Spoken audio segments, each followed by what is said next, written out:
আমি আল্লাহ পাক রব্বুল আলামিন সহ্য করতে পারি না। জলদি করে চলে যাও, জলদি করে চলে যাও। আমার মা আমিনাকে বলো জান্নাত মুক্ত করে দিতে।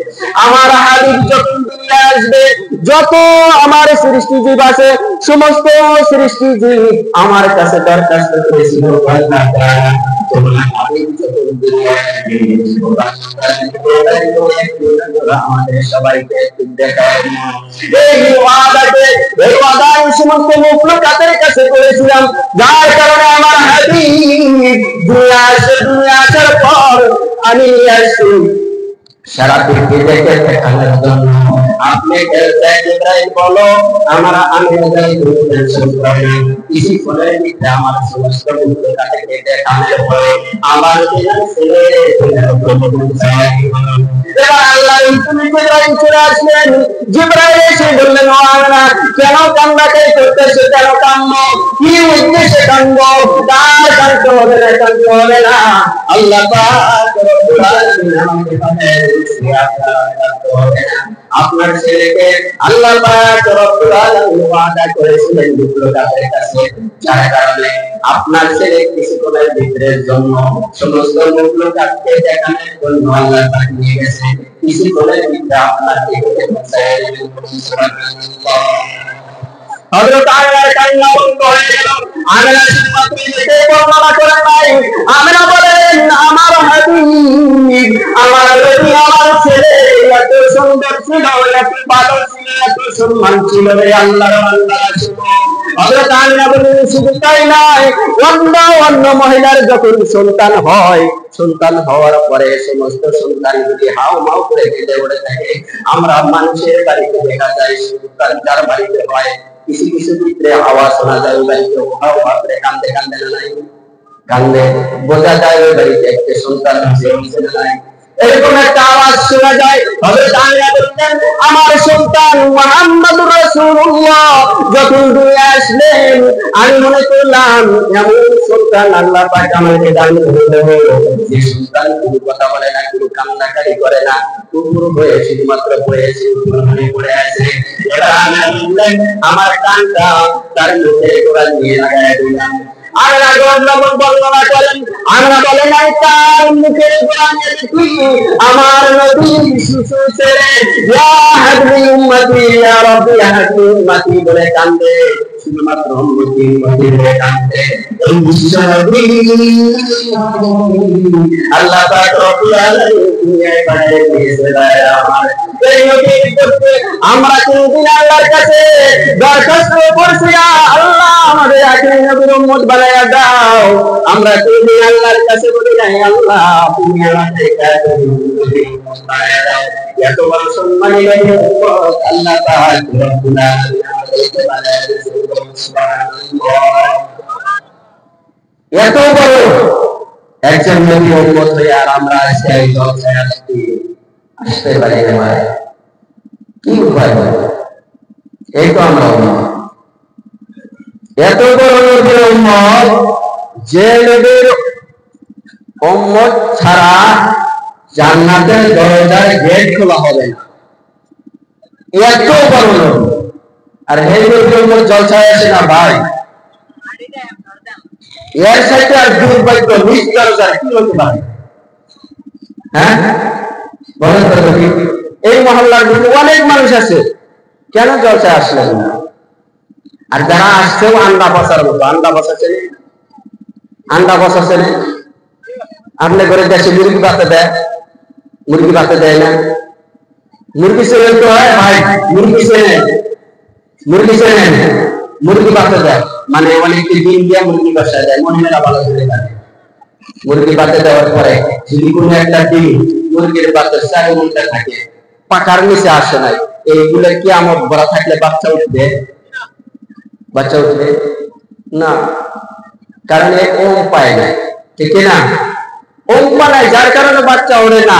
এটা বাস্তবতায় যদি আমরা দেখতে পারি যে একটা ডিম যদি মুরগি হলে বাইরে থাকে, তাহলে যদি বাচ্চা না ওঠে, আমরা যারা সংসার কেন্দ্রের বাইরে আসি আমরা কি করে করতে পারি যে আমরা মাপ পেয়ে দেব? হ্যাঁ, আমরা যারা টেন্ডারের বাইরে আছি এরা কি করে বলতে পারি যে আমাদেরকে আল্লাহ পাক মাফ করে দিব? বলতে পারবো এরকম? অসম্ভব, বলতেই পারবো না। যেরকম ভাবে আন্ডা পচার মধ্যে কিছু কিছু লোক আছে, আমিও দেখবেন কিছু কিছু ডিম আছে, যদি 2-3 দিন বাইরে থাকে তারপরে কিছুদিন পরে হলো বাচ্চা হলো, হইলো না? ভাইরা আমার, বন্ধুরা আমার, আমি কোরআনের একটি দুটি আয়াত পড়ছি, নবীর হাদিসের থেকে 3টি হাদিস মাত্র পড়েছি। এর সারাংশ কিছু আপনাদের সাথে বলবো, এর কিছু আর বেশি বলবো না। এই বলার আগে আমি কিছু দৃশ্য আপনাদেরকে শোনাচ্ছি। যেমন আজকে আমরা আসছি মাপ নেওয়ার ছিলেন, মাপের জন্য না, মাপের জন্য আসছি না। ভাইরা আমার, কিভাবে আমরা মাপ পাবো? মাপ পাওয়ার একটা ফেসিলিটি থাকতে হবে। কিভাবে ফেসিলিটি? যারা সবজি বাজারে সবজি বিক্রি করেন তারা তো বুঝতে পারেন। অনেকগুলি সবজি নিয়ে গেছেন, বাগুন তো আপনারা কাজ লাগান, বাগুনের কথা বলে বেশি ভালো মানুষ বুঝবে। বাইগন কাজ লাগায় না, ওই বাইগন গুলা গৃহস্থ যখন বাগানে থেকে তুলে আনার পর বাজারে নিয়ে যায় বিক্রি করার জন্য। বিক্রি করার জন্য যখন নিয়ে যায়, বাড়ির আত্মীয় স্বজন দিয়ে ওই বাইগন গুলি বাসায়, দেখো এর ভিতরে পোকা আছে নাকি, পোকা আছে নাকি, বাসায় নাই, বাসায় বাসালে করে ছাড়াই করার পরে যেটা ভালো বাইগন ওটা বস্তার ভিতরে উঠে পূজায় বাজারে নিয়ে যায়, না পূজায় বাজারে নিয়ে যায় বিক্রি করে।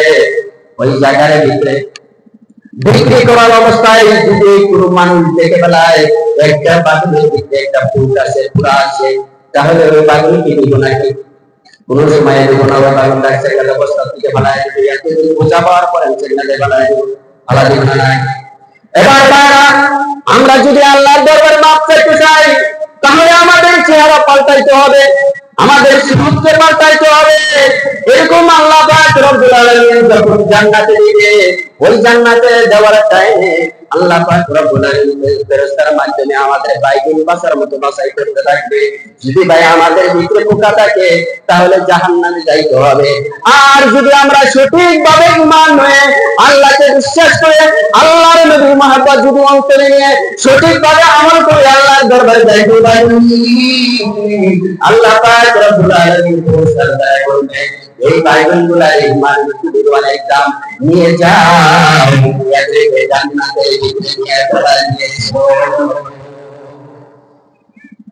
এদেরকে জান্নাত দেওয়া হবে।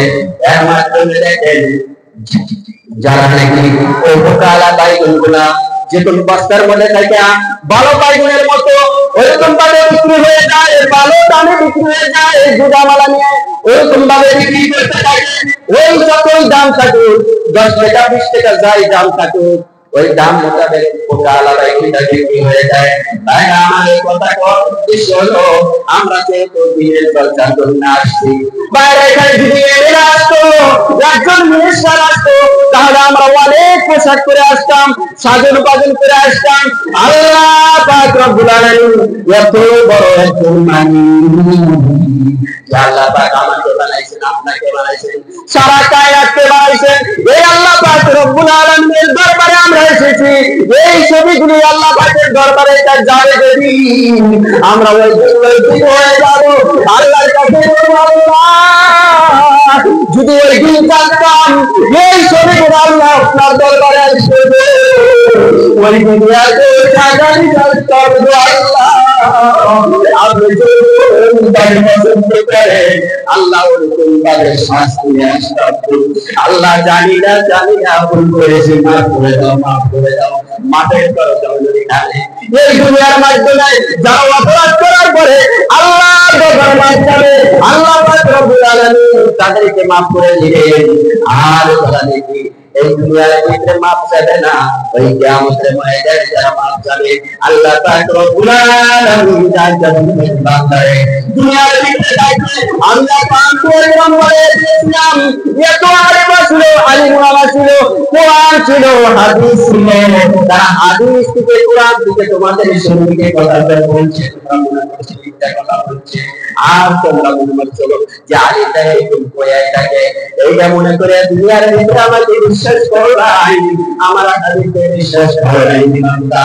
আজকে যদি আমার দরবারে মাপ চাও, নাই সাথে সাথে কালকে কালকে যদি হয়রান হয়ে যাও, আমি আল্লাহ পাক রব্বুল আলামিন তোমাদেরকে মাফ করব না। ভাইরা, এই দুনিয়ায় তো মাফের